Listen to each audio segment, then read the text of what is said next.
आंब्याचा सीझन आहे तेव्हा मँगो जॅम तो बनता ही है.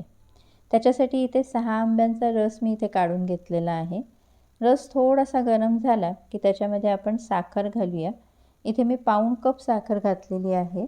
साधारणपणे एका आंब्याला जर आंबा गोड असेल तर 2 चमचे आणि जर कमी गोड असेल तर 2.5 ते 3 चमचे अशा प्रमाणात आपण साखर घालू शकतो. आता हे आपल्याला मोठ्या आचेवर आटवून घ्यायचं आहे. सुरुवातीला एक उकळ खळखळून आणून घ्यायची.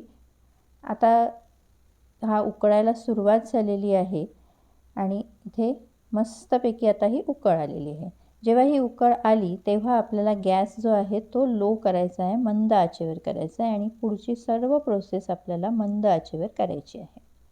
याला आपल्याला आटवायचं आहे, मधून हलवत राहायचं आहे. साधारणपणे एक 5 ते 7 मिनिटात अशा प्रकारे हे आटतं.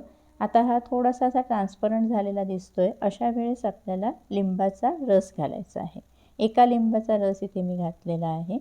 पुन्हा मिक्स करायचं आणि पुन्हा 3 ते 4 मिनिटं आपल्याला हे आटवायचं आहे. आता थोडंसं हे घट्ट झालं आहे त्याच्यामुळे ते हे हलवत राहणं गरजेचं आहे.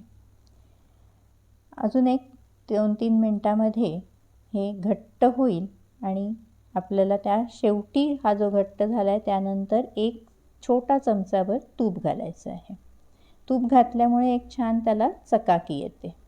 आता हे एखाद मिनिट पुन्हा हलवून घेतलं त्यानंतर तुम्ही बघू शकता की ती मस्त कन्सिस्टन्सी झालेली आहे. परफेक्ट असा हा जाम तयार आहे.